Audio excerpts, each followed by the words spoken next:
E eu convido a você a abrir a palavra do Senhor para 1 Pedro, capítulo 2. Aliás, capítulo 1, vamos passear um pouco em capítulo 1 até chegarmos no capítulo 2, que é o texto-alvo da nossa pregação hoje. Então, 1 Pedro, capítulo 1, e vamos ler até chegarmos no capítulo 2, algumas partes aí.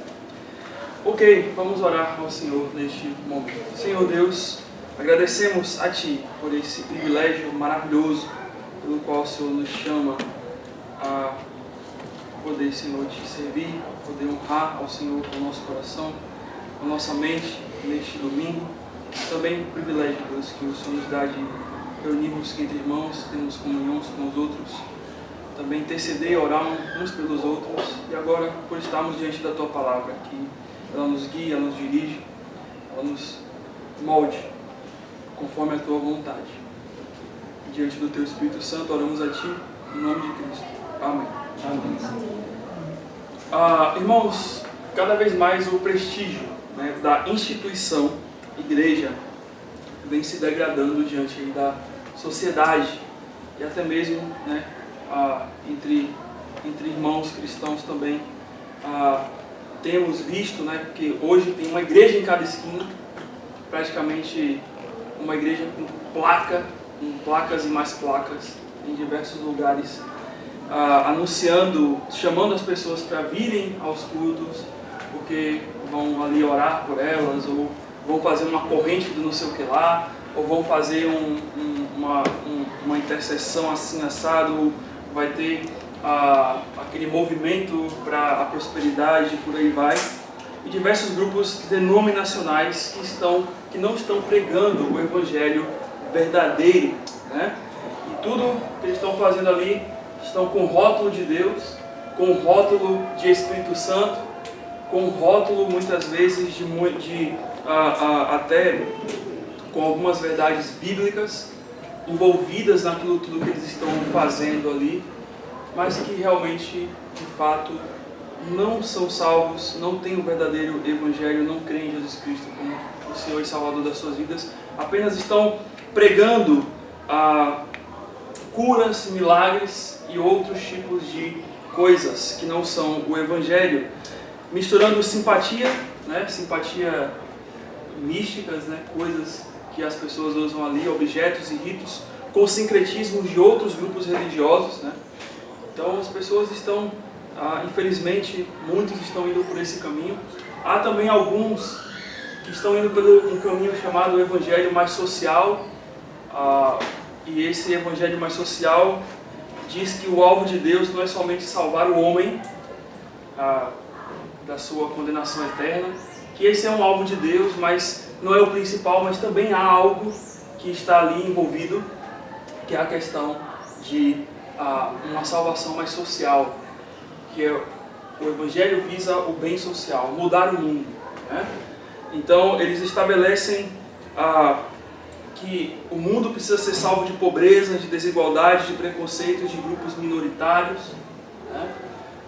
E tantas coisas que eles vão pregando ali e relativizando a mensagem da cruz, como se Cristo apenas deu um exemplo de amor, um exemplo de como nós precisamos viver a nossa vida aqui, né? Mas salvação em si, por Cristo, realmente isso a gente não toca tanto. Então, nós notamos, irmãos, como as igrejas, cada um grupo, eu estou falando de instituição igreja, né? Instituição, não da igreja de Cristo mesmo, mas as instituições das igrejas, cada uma vão ter as suas identidades. Cada uma vão pregar, talvez ali, as suas pregações, que não são o evangelho, e vão se mostrar, né? Quem é o verdadeiro salvo vai se mostrar. Como é aquele que não é o verdadeiro salvo, mas tem um rótulo em si de cristão, vai se apresentar e vai mostrar se é ou não um salvo. E assim nós conhecemos essas igrejas por causa disso. E nós não nos filiamos a elas porque exatamente essas igrejas não pregam o verdadeiro evangelho. Isso é nítido. E a gente precisa, né, como nós já temos estudado em 1 João, precisamos examinar os espíritos para saber se eles procedem de Deus, né? E ali está falando não de espíritos do ponto de vista demônios ou anjos, não é isso, mas examinar as coisas, examinar o mundo, as pessoas que estão pregando, e os líderes, e os grupos, e aquelas pessoas que estão levantando essa bandeira. E note, irmãos, que muitas das vezes as pessoas nos comparam, nós que pregamos o Evangelho verdadeiro, com esse grupo, né? O mundo nos compara muitas vezes com muitos desses grupos que estão por aí que não pregam o Evangelho. Isso acaba respingando para nós que somos a igreja de Deus, a igreja que prega a palavra da verdade. Mas note, irmãos, que todas essas dificuldades nunca irão fazer com que a igreja verdadeira progrida, com que a igreja verdadeira ela admita suas identidades daquilo que ela é, como um cristão verdadeiro admita suas identidades como um verdadeiro cristão. A primeira vez que a palavra de Deus menciona a palavra igreja, né, ali no Novo Testamento, foi dito pelo Senhor Jesus Cristo. Em Mateus, versículo 16, versículo 18, a parte B, vocês conhecem esse versículo, que diz assim: edificarei a minha igreja e as portas do inferno jamais prevalecerão contra ela.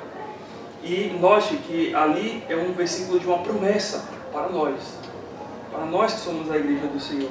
Ele vai dizer: edificarei a minha igreja e as portas do inferno não prevalecerão contra ela. E a palavra prevalecerão aqui, prevalecerão é a palavra kataísmo, que quer dizer que não terão força, ou não superarão, ou não dominarão sobre alguma coisa, né? Então é como se Cristo está falando: olha, nem as portas do inferno vão dominar sobre a igreja de Cristo. Então, por isso, irmãos, em todo o mundo, independente se vamos estar vivos ou não, a nossa quarta, quinta, sétima geração, se assim Deus quiser manter esse mundo até lá, vai existir evangelho e vai existir igreja que prega o evangelho verdadeiro. Por mais que existam aí essas inúmeras igrejas que se levantam com as suas inúmeras identidades, levantando as bandeiras que eles são cristãos, mas que não pregam o verdadeiro evangelho, isso não vai fazer com que a igreja verdadeira ela perca o seu brilho nesse mundo. Você não acha que quando Cristo disse isso, essas palavras de Mateus 16, versículo 18, ele não saberia que haveria guerras no mundo? Ele não saberia que haveria perseguições, pandemias, dificuldades econômicas, violências e várias formas de conflitos políticos e sociais? Com certeza. Cristo sabia. Mas Cristo falou: olha, isso daí é fichinha, porque nem o inferno vai prevalecer contra a minha igreja. E não precisamos temer, irmãos, nem desanimar com isso, com o aspecto global da igreja de Cristo, né? O que vai acontecer com a igreja de Cristo daqui a um tempo? Né? Será que a igreja de Cristo vai ter perseguição? Né? O que vai acontecer? Isso não é uma preocupação nossa, irmãos. Não precisamos nos preocupar com isso. Por quê? Porque quando a gente começar a ver sinais, né, pandemias, terremotos e maremotos, tsunamis e outras coisas extraordinárias acontecendo em nosso mundo de uma forma mais rápida, como está acontecendo, nós precisamos lembrar de Lucas 21, 28, que diz: quando essas coisas começarem a acontecer, olhai para cima e levantai a vossa cabeça, porque a vossa redenção está próxima. Então estamos perto, estamos próximos de poder, de fato, chegar à nossa redenção. Por isso, como eu disse, a nossa preocupação não deve ser do ponto de vista geral, global da igreja. Porque muitas vezes a gente se preocupa muito com isso. Mas a nossa preocupação principal deve ser com a igreja no sentido individual. Ou seja, eu e você como igreja de Jesus Cristo. Precisamos então viver como igreja do Senhor. Viver o que é a igreja do Senhor. E o que seria viver? A palavra viver está ligada a um estilo de vida. Ela está conectada a um estilo de vida. Aquilo que nós fazemos, os nossos aspectos comportamentais, a nossa ética, a nossa moral, as nossas rotinas, os nossos hábitos, tudo isso faz parte do nosso viver. Você só pode estar aqui porque você já colocou isso na sua rotina de que você precisaria vir ao culto, você deve estar em comunhão com os seus irmãos.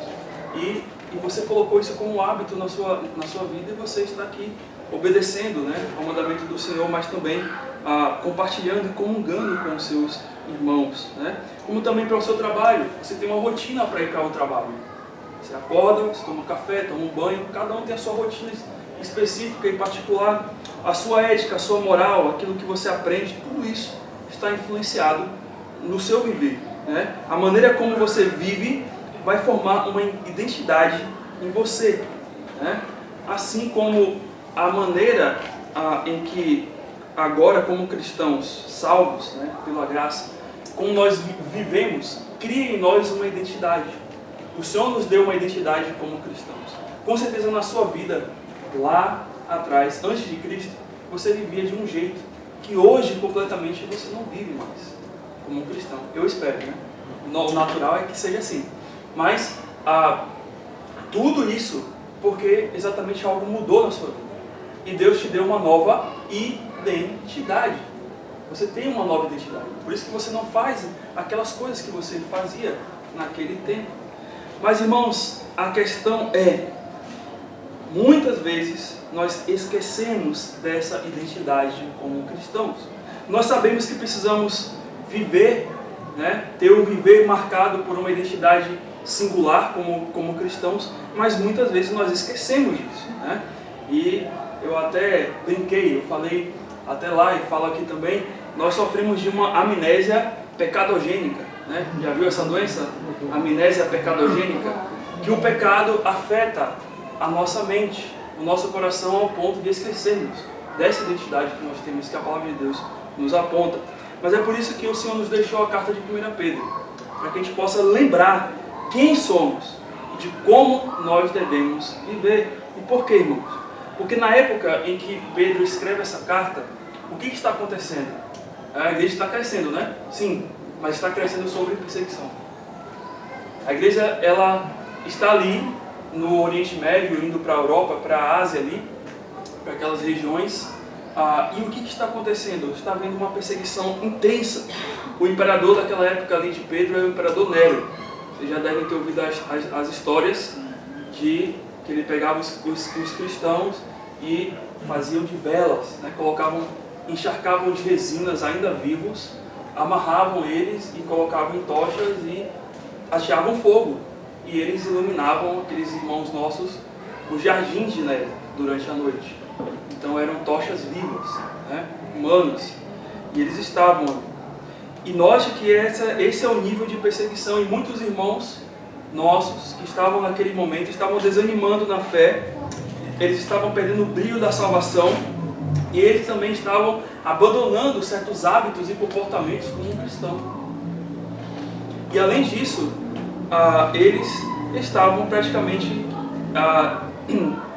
andando como o mundo andava, né? Seguindo como o mundo seguia, para disfarçar, né, digamos assim, de que eram cristãos, né?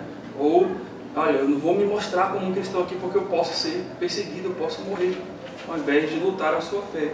E aí, pelo contrário, Pedro, ele vai escrever essa carta exatamente para poder encorajar e fortalecer esses irmãos, de que, irmãos, não podemos fazer isso. É nesse momento agora de perseguição que nós precisamos mostrar o verdadeiro cristianismo, a verdadeira fé que nós temos em Deus. Não precisamos desanimar, não podemos desanimar.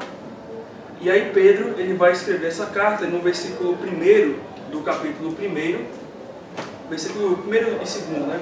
1 e 2 de 1 Pedro capítulo 1, ele vai escrever essa carta aos eleitos que são forasteiros, né? Aos eleitos segundo a presciência, versículo 2, em santificação do Espírito, para a obediência. Olha, note que ele começa a carta falando sobre o quê? Obediência, né? Santificado, em santificação do Espírito para a obediência, porque aqueles irmãos, eles estavam deixando de ser obedientes ao Senhor, às ordens do Senhor, eles estavam vivendo de qualquer jeito. A perseguição está vindo aí, então, né? Enfraqueceu a fé, enfraqueceu tudo, então não vamos fazer aquilo que nós costumávamos a fazer antes da perseguição. E eles começaram a ceder, e aí vai cedendo e esquecendo dessa obediência que deviam ao Senhor. E lá no versículos 3 a 5, Pedro vai lembrar a eles da esperança que eles esperavam no céu, da herança, melhor, que eles esperavam no céu. Ele vai falar: bendito Deus e Pai de nosso Senhor Jesus Cristo, que segundo a sua muita misericórdia nos regenerou para uma viva esperança, mediante a ressurreição de Jesus Cristo dentre os mortos. Pedro vai lembrar para eles: olha, irmãos, está difícil, tá, mas lembrem que vocês têm uma esperança no céu. Não desistam, né? Não vivam pelo aparente agora, porque muitas vezes a gente, por viver pelo aparente agora, a gente esquece da promessa maravilhosa do Senhor. A gente vai olhando para as situações da vida, vai se desanimando, vai ficando fraco.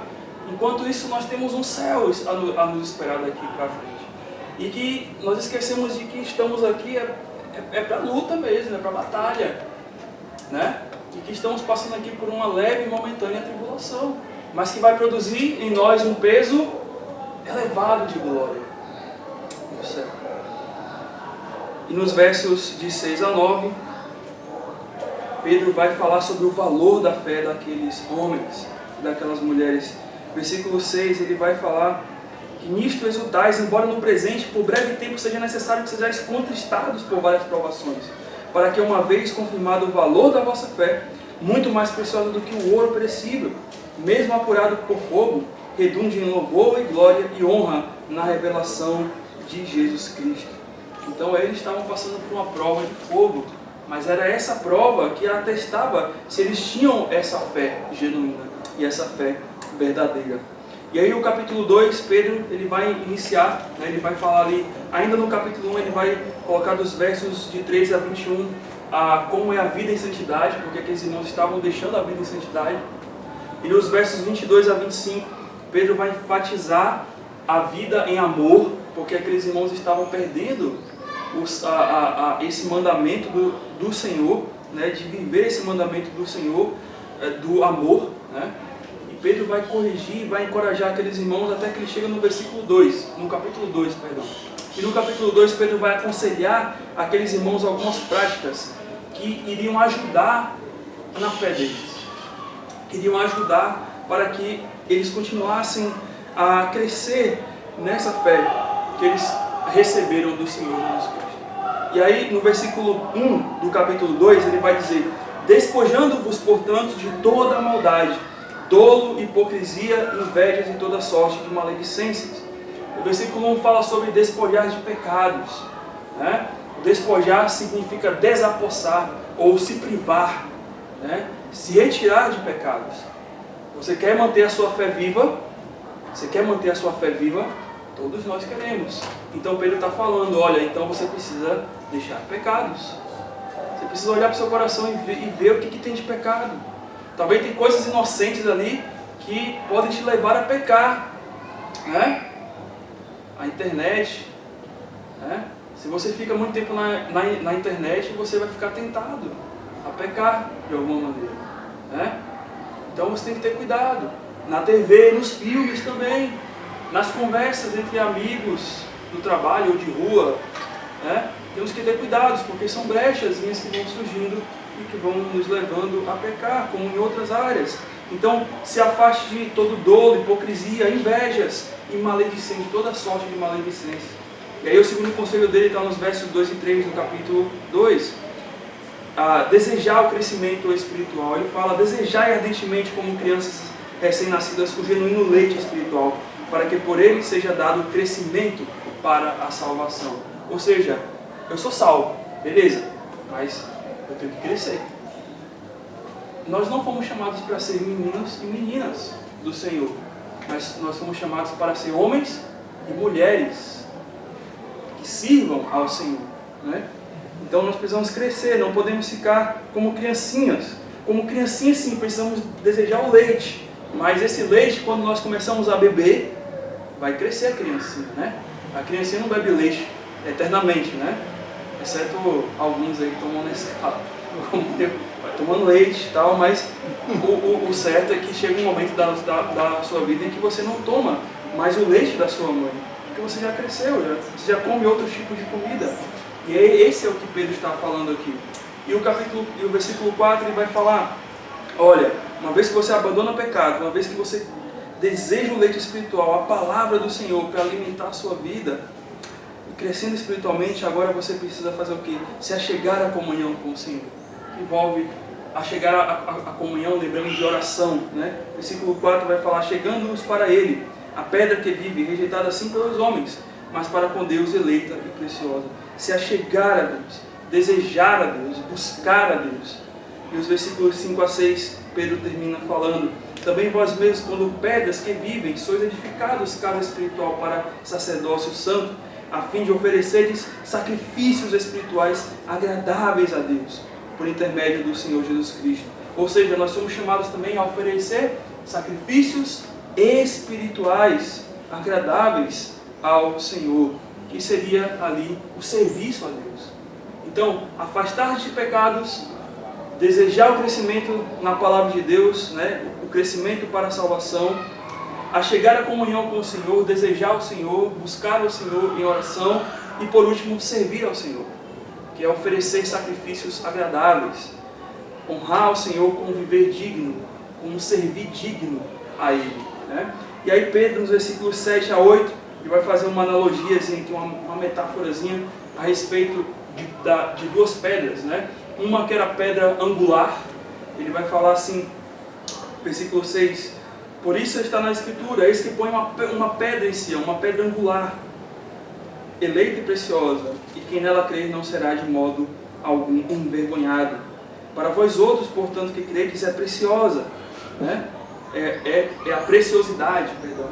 Então ele vai falar aqui sobre duas pedras, e ele vai completar o seguinte no verso 7, mas para os descrentes, a pedra que os construtores rejeitaram, essa veio a ser a principal pedra angular, e pedra de tropeço e rocha de ofensa.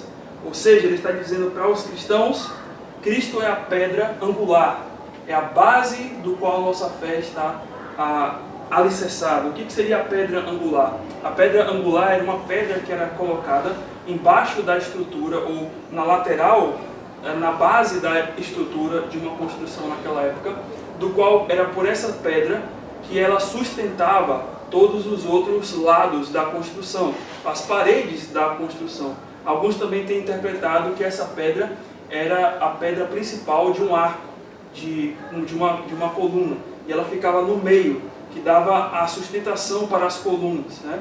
Mas seja o que for, é uma pedra base, é uma pedra elementar. Sem essa pedra, as outras pedras não podem ser construídas. Por isso que ela é chamada de pedra angular, né? Ou uma pedra que é a base, né? Uma pedra chamada de esquina também, que muitos utilizam esse nome. Ou seja, para nós que somos cristãos, Cristo é a nossa pedra base pelo qual nós vivemos essa vida cristã. Mas para o mundo, ele é a pedra de tropeço. O que seria a pedra de tropeço? Aquela pedra que para nada serve. É aquela pedrinha que não serve para construção, que não é base para nada na vida das pessoas, que você encontra por aí pela rua e ela só serve para causar tropeço. Ela só serve para poder te mostrar ou levar você à queda. Então, se de um lado Cristo é a pedra base da nossa vida, para os ímpios, para aqueles que estão no mundo, Cristo é uma pedra de tropeço. É uma pedra que, no fim das contas, vai levar eles para o juízo. Lembramos que a pregação do Evangelho, ela não é apenas para a salvação, mas a pregação do Evangelho, ela é para juízo. É para trazer o juízo de Deus, né? Nós lemos em João 3:36, né? Que a ira de Deus permanece sobre aquele que não crê no Filho do Homem. Então Cristo veio para poder revelar esses dois grupos. O grupo que vai ser salvo, mas também um grupo que vai rejeitá-lo e não vai ser salvo. Que vai tropeçar nessa pedra e que não vai ser salvo, né? Por fim, por que Pedro está falando tudo isso? Porque ele vai chegar exatamente no versículo 9, que é o versículo que é a base aqui da nossa meditação de hoje. E ele vai dizer o seguinte no versículo 9 de 1 Pedro capítulo 2. Vós, porém, sois raça eleita, sacerdócio real, nação santa, povo de propriedade exclusiva de Deus, a fim de proclamardes as virtudes daquele que vos chamou das trevas para a sua maravilhosa luz. Ou seja, por que precisamos então viver nessas práticas mencionadas por Pedro, do versículo 1 até o versículo 8, né, falando ali sobre as pedras? Por quê? Porque nós temos uma identidade, e essa identidade é nos dada no versículo 9. E elas representam as razões pelas quais precisamos viver diferente das pessoas que estão no mundo. Alguns têm dito que essas razões também são privilégios, mas essas razões, isso que Pedro fala no versículo 9, eu creio que são mais razões, são motivos, são motivações pelas quais nós precisamos crescer juntos nesse Evangelho do Senhor, e viver de modo digno para Ele. Então, versículo 9, aqui nós vamos ver pelo menos 4 razões que Pedro destaca no versículo 9 a respeito da nossa identidade como cristãos. Versículo 9 ele vai começar o seguinte: vós, porém, sois raça eleita. E a primeira identidade aqui que é dita, a respeito da nossa vida cristã, do nosso viver cristão, é que nós somos raça eleita ou família escolhida. A palavra que Pedro usa aqui é a palavra genos, que significa raça, ou descendência, ou parentesco, ou tribo, ou família. A gente pode traduzir por família também essa palavra raça. Quando fala raça eleita, pode ser família eleita. Assim como no seu nascimento você escolheu a sua mãe, quando você nasceu, você escolheu seu pai? Não. Você não escolheu a sua família? Gente, pois é. Também na família de Deus você não escolhe. Você não escolhe, Ademar, você escolheu a Débora para ser a sua irmã em Cristo? Não. Verônica, você escolheu o Mateuzinho aqui para ser o seu irmão em Cristo? Não. Todos nós aqui não escolhemos. Eu não escolhi ninguém, nenhum de vocês para ser meu irmão em Cristo. Mas quando nós somos colocados na família do Senhor, Ele que nos escolheu, Ele que nos chamou para esse novo nascimento. E fomos colocados nessa família. E essa família que nós temos, a família da fé, por mais que nós gostamos da nossa família de sangue, mas essa é a família mais importante que nós temos. Porque a família de sangue um dia passa, mas a família de fé vão morar juntos na mesma casa eternamente. Todos nós aqui estaremos no céu eternamente juntos com o Senhor, numa grande família espiritual. E Deus nos dá, irmãos, esse privilégio de estarmos com irmãos tão preciosos, até mesmo do que até aquela família de sangue que a gente tem. E é isso que é ser uma igreja. A igreja é uma família espiritual cujos membros compartilham de características em comuns da fé cristã. E é natural ter numa família comunhão, é natural ter numa família ensino, aconselhamento, é natural ter numa família regras, é natural ter numa família práticas, é natural ter numa família hábitos, tradições, é natural ter numa família repreensão, é natural ter numa família prestação de conta. E isso que é a igreja de Cristo. Na sua casa tem regra? Pois é, na igreja de Cristo também tem regra. Na sua casa você come? Na igreja de Cristo você come. O alimento espiritual, mas também tem o alimento físico, que a gente comeu ali. Mas toda a família tem os seus momentos de alegria e de tristeza. Na igreja de Cristo, nessa família espiritual, nós temos também. E quando Deus nos escolheu para essa família, nos escolheu exatamente, irmãos, visando a unidade no meio de uma diversidade de personalidades. Todos nós aqui somos diferentes de personalidade. Há alguns mais calmos, alguns mais agitados, há alguns melancólicos, há outros mais fortes. Então, você tem uma diversidade de personalidades aqui em nossa igreja, na família da fé. Mas Deus nos escolheu exatamente assim, com nossos defeitos, com nossos problemas, e nos uniu nesta igreja local, mas também como em todas as igrejas espalhadas por todo o mundo, que pregam e anunciam o Evangelho verdadeiro, para que possamos ser uma unidade. 1 Coríntios 12, 12 e 13 vai dizer: porque assim como um corpo aliás, porque assim como um corpo é um e tem muitos membros, e todos os membros sendo muitos constituem um só corpo, assim também com respeito a Cristo. Pois em um só Espírito todos nós fomos batizados, em um só corpo, quer judeus, quer gregos, quer escravos. Olha, na igreja de Paulo tinha gente judeu, tinha gente grego, tinha gente escravo. Com certeza devia ter aqui vários outros tipos de pessoas de outras nacionalidades ou de outros estados sociais, mas todos estavam juntos ali em um só corpo. Isso é a igreja de Cristo. Uma família escolhida por Ele, que Ele escolheu a dedo cada um aqui, por amor e por sua graça. E nos colocou aqui para termos uma identidade em comum, para vivermos esse vínculo espiritual. É por isso, irmãos, que temos que viver diferente.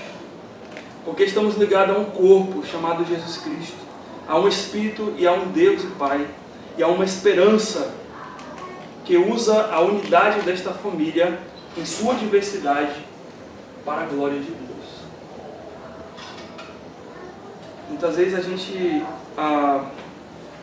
olha, né, para os nossos irmãos, poxa, mas aquele irmão tem aquele defeito, mas aquele irmão tem aquele problema lá. Pois é, exatamente Deus colocou a igreja para isso, para poder sermos família. Seu pai conhece seus problemas, né? Seu pai conhecia, né, para aqueles que tinham pais, mas para aqueles que têm pai ainda. Seus pais conhecem seus problemas? Conhece. Meu pai me criou desde o início. Na família todo mundo conhece uns aos outros, né? Mas na família, ou na maioria das famílias aí, né, a ideia é que ninguém despreza um ao outro. Todos estão ali juntos. Está sofrendo, todo mundo está sofrendo junto. Está rindo, todo mundo está rindo junto. Está alegre, todo mundo está alegre junto. E isso é a família de Deus. Ele nos chamou para isso. Estarmos juntos, porque nós somos uma família eleita. Um povo que é formado por uma identidade, que é a identidade celeste. Mas também nós somos um reino sacerdotal.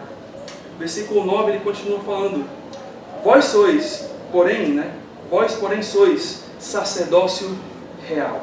E a segunda identidade que nós temos aqui é de um reino de sacerdotes. A palavra real aqui é a palavra basílios, que se refere a um termo bem característico aí, que Pedro está usando aqui, né? De alguém que vive numa corte. O termo real não está falando aqui de verdadeiro, tá? De sacerdotes verdadeiros, embora que poderia até ser usado, mas a ideia aqui é de realeza, de uma corte real, de alguém que é especial, né?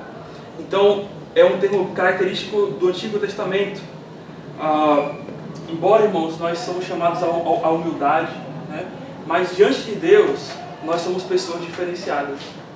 Diante de Deus que nos salvou, nós somos, como cristãos, pessoas diferentes. Na realeza britânica, né, existem em torno de 50 protocolos para como se deve vestir, para como se deve falar em público, como se deve socializar com as pessoas, como se deve trabalhar e também como se deve portar diante da rainha, né? Então, se a rainha senta, todo mundo tem que sentar. Se a rainha levanta, todo mundo tem que levantar. Mas nunca ninguém pode sentar antes da rainha, ou pode levantar antes da rainha, né?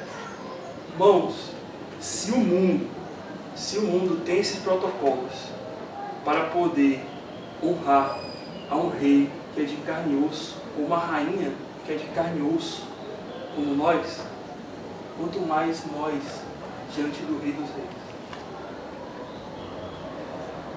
Não podemos, irmãos, andar de qualquer jeito, porque às vezes a gente quer pular e burlar os protocolos reais do Senhor. Porque nós não queremos cumprir com as regras reais de Elohim, queremos fazer do nosso jeito. Por quê, irmãos? Nós não conhecemos um rei que é humano, mas nós temos um rei, conhecemos um rei que é eterno, que é divino. Mas muitas vezes não damos a ele a reverência devida, né? Venho como eu quero, falo o que eu quiser, eu vou agir conforme eu quiser, eu vou pensar conforme eu quiser, né? Eu vou servir a Deus conforme eu achar, eu bem entender, que eu entender de servir a Deus eu vou servir. Ele já me salvou mesmo, estou garantido no céu, é pela graça. Lembre-se, é pela graça, mas não é para você andar em desgraça. É pela graça, mas não viva na desgraça. Ele te salvou, mas você ainda tem que prestar contas. Né? Você ainda tem que, exatamente, obedecer a Ele, se submeter à vontade dEle. Andar em humildade diante dEle, reverenciar e temer a Ele, porque você é um príncipe, porque você é uma princesa do Senhor, e você deve honrar Ele com essa vida que você tem aqui. Você já viu o príncipe Charles aqui andando na rua assim, de qualquer jeito? Já viu ele indo para qualquer canto? Os príncipes daí, os reis? Não, eles têm um protocolo. Eles não vão em determinados locais, porque não compete a eles estarem naqueles locais. Porque eles são realeza. Então nós também, irmãos. Sim, precisamos pregar o Evangelho a todo mundo, isso não tenha dúvida. Mas precisamos discernir quais locais eu posso ir. O que eu posso fazer? Como eu posso investir, ou falar, ou agir? Porque eu sou, além de uma realeza, eu sou um sacerdote. E o sacerdote no Antigo Testamento era conhecido como aquele que levava as pessoas até Deus, né? Através ali dos sacrifícios dedicados no templo e todos os rituais ali. No Novo Testamento o significado de sacerdote é mais profundo e mudou, né? Não é o pastor que é sacerdote, mas o pastor também é, juntamente com vocês. Nós somos sacerdotes. Nós somos sacerdotes. Ou seja, todo crente tem livre acesso a Deus, sem necessitar de um mediador ou de um sacerdote humano para a mediação de Jesus Cristo. Ou seja, vocês podem servir a Deus por vocês. Vocês podem honrar a Deus e se dedicar a buscar a Deus por vocês. Mas todos nós juntos, Deus estabeleceu para que todos nós juntos pudéssemos fazer isso juntos a Deus. Embora que individualmente podemos fazer isso, mas Ele também nos chama para que todos nós juntos, como sacerdotes reais, façamos isso para o nosso Deus, e assim podemos cumprir 1 Pedro 2,6, para oferecer sacrifícios agradáveis a Deus, né, por intermédio de Jesus Cristo. Sacrifícios espirituais significam obras feitas para honrar a Deus, oferecer toda a energia do corpo, louvar a Deus, fazer bem, compartilhar recursos próprios, levar pessoas a Cristo, sacrificar os próprios desejos pelo bem-estar dos outros e orar. É para isso que nós somos chamados como igreja. Nós não somos chamados como igreja para poder olharmos para a nossa vida e buscarmos a Deus aquilo que nós queremos e vivermos o nosso individualismo. Nós somos chamados por Deus para poder estar em comunidade, nessa comunidade de sacerdotes reais. Né? Príncipe anda com príncipe, né? A princesa anda com princesa. Sacerdotes também andam com aqueles que sacrificam e são sacerdotes a Deus. Assim também nós precisamos, irmãos, andar e ajudar e fortalecer uns aos outros. E Pedro vai descrever também a próxima identidade que nós temos, a terceira identidade. Ele vai dizer assim: vós sois raça eleita, sacerdócio real e nação santa. Nação santa. Ou, a gente pode dizer, nação consagrada. Ou um país consagrado, um grupo consagrado. A terceira identidade aqui é que somos conhecidos por uma nação consagrada ou separada. A palavra aqui santo é hagios, que significa santo ou coisa separada ou sagrada. Assim como Deus redimiu a Israel, tirou ali da sua escravidão do Egito e levou para Canaã, né? E aí Deus fez aquilo com Israel exatamente pelo fato de separar aquela nação para o seu serviço, para a sua obra, e separou aquela nação para poder ser uma tocha, para poder ser uma luz diante das nações à sua volta, que iluminasse a glória de Deus. E o que aconteceu com essa luz, com esse Israel? Esse Israel falha, né? Israel ele falha porque Deus dá a lei, Deus dá a terra, Deus concede a eles várias coisas, mas eles acabam, infelizmente, falhando. E por causa da incredulidade deles, eles não glorificam a Deus no meio daquelas nações, né? Ainda cremos que Deus vai trabalhar com Israel de um certo modo, de uma certa maneira, mas agora a vez é da igreja. A igreja recebeu essa responsabilidade, recebeu esse encargo de ser a portadora dessa luz do Evangelho. Conforme Mateus 5, 3 a 16, nós somos sal da terra e luz do mundo. Nós somos sal da terra para poder salgar esse mundo, né? Mas lá fala que também, se o sal for insípido, ele será lançado fora e vai ser pisado por homens. E a pergunta é, você quer ser pisado ou você quer salgar?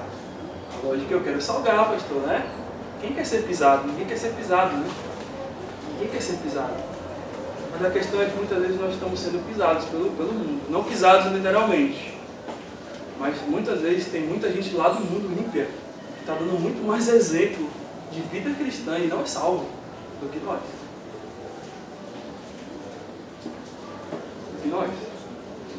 Porque não temos santificação, não temos consagração em nossas vidas. Mas também nós somos luz do mundo. Não se pode esconder uma cidade edificada sobre um monte, porque lá vai ter as luzezinhas mostrando que ela está ali. Nem se acende uma candeia e se coloca debaixo do alqueire, mas no velador, e dá luz a todos os que estão fora da casa, ou aliás, os que estão na casa. Assim também resplandeça a vossa luz diante dos homens, para que vejam as vossas boas obras e glorifiquem ao vosso Pai que está nos céus. Irmãos, essa é a visão. Se eu como luz, eu que tenho a luz, eu escondo essa luz e eu vivo em trevas, como as pessoas do mundo vão achar a Cristo? Ah, pastor, mas Cristo vai salvar. Sim, com certeza. Ele vai achar um outro servo de Deus para poder usar e poder testemunhar do Evangelho. Mas a pergunta é, você tem essa função também?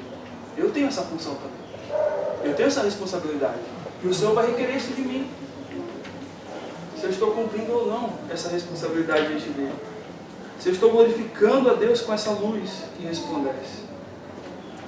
Irmãos, por isso que nós precisamos ser diferentes, porque carregamos o Evangelho que nos torna diferentes de muitas pessoas. É necessário falarmos do Evangelho para alguém do mundo, porém é ainda mais impactante quando o mundo vê o Evangelho sendo vivido por nós. E talvez é isso que está faltando. Ah, mas eu quero pregar o Evangelho. Tudo bem, mas primeiro avalie a sua vida. Será que você está vivendo o Evangelho? Será que você está se consagrando? Você já é sim nação santa, mas será que realmente você tem se consagrado ao Senhor, se santificado ao Senhor?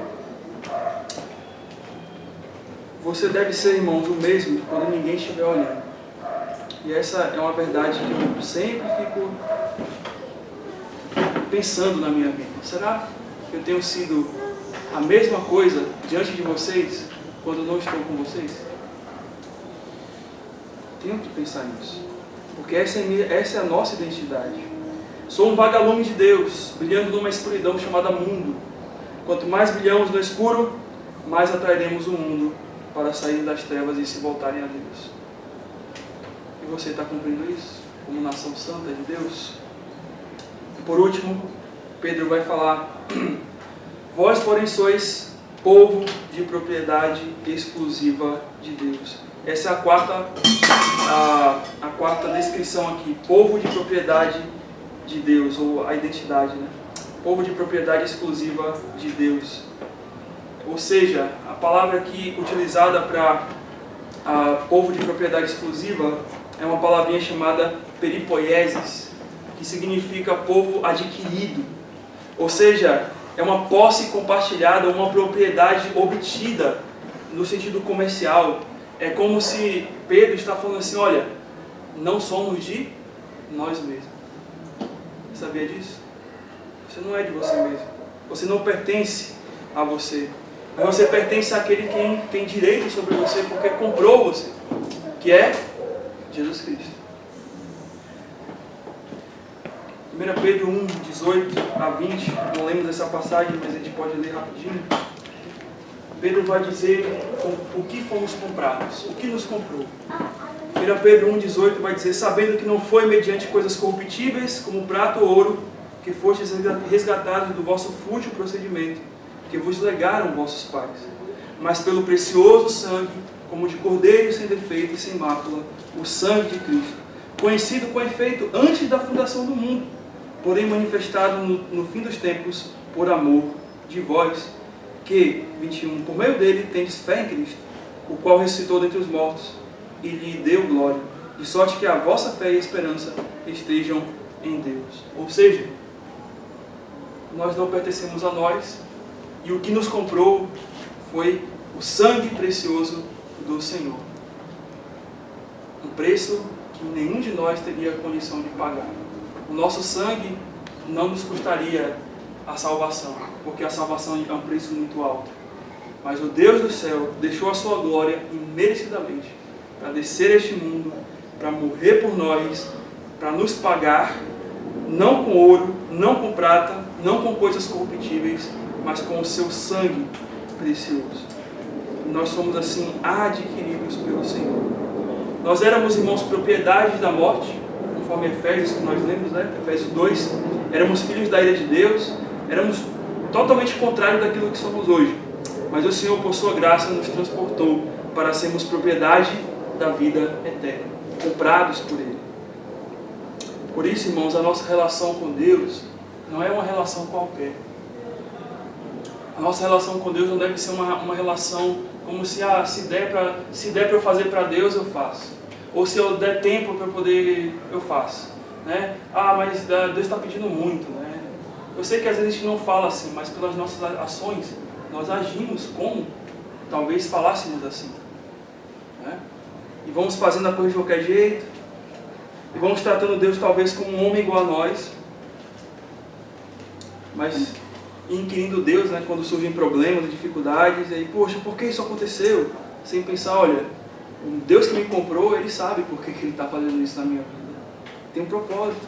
As aflições, as provações têm um motivo. Ele me comprou, Ele não está alheio à sua propriedade. Né? Ele é o dono da propriedade, então Ele está olhando para mim, que eu sou propriedade dele. 1 Coríntios 6,20 vai dizer, porque foste comprado por preço, agora pois glorificai a Deus no vosso corpo.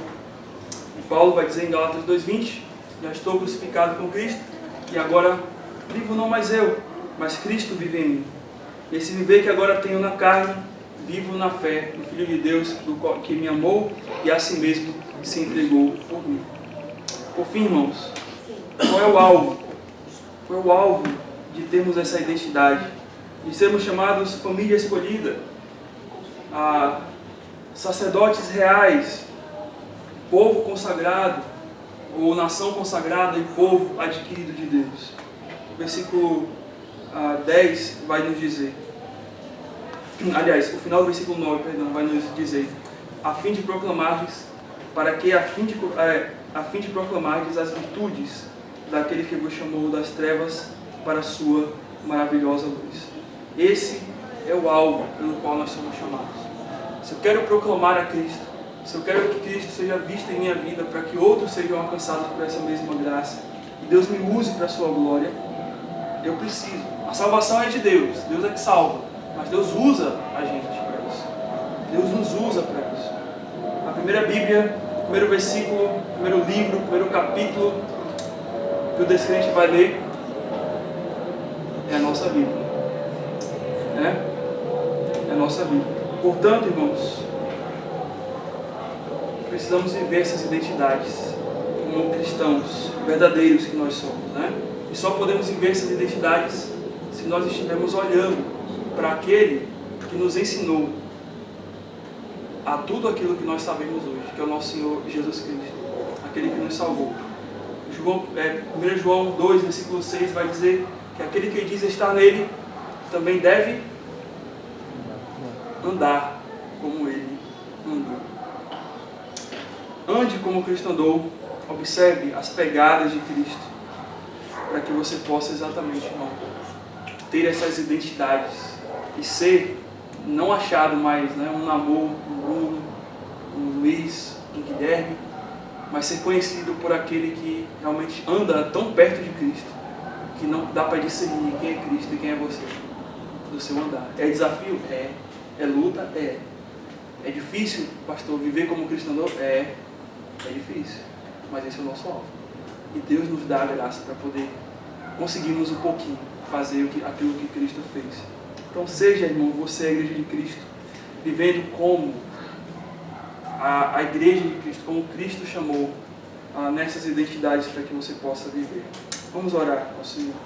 Senhor Deus, agradecemos por esse tempo de pregação, pela Tua palavra que o Senhor nos dá. Agradecemos, Senhor, por essas identidades que nos mostram por que nós precisamos viver de um modo diferente. Porque não somos qualquer pessoa, Senhor. Não somos, por mais que somos humanos, somos falhos, temos limitações, mas somos diferentes porque o Senhor está em nós. Precisamos mostrar essa diferença no mundo, para que outros também conheçam a Ti. Que não nos achemos iguais, Senhor, por Tua graça. Nos ajuda, que não nos achemos iguais ao mundo, que não nos achemos iguais àquilo que a moda da modernidade prega, mas que possamos ser, Senhor, fiéis à Tua palavra, ser moldados e trabalhados e guiados por ela. Oramos a Ti, Pai, nos ajuda a viver essas identidades, em nome de Cristo. Amém. Amém.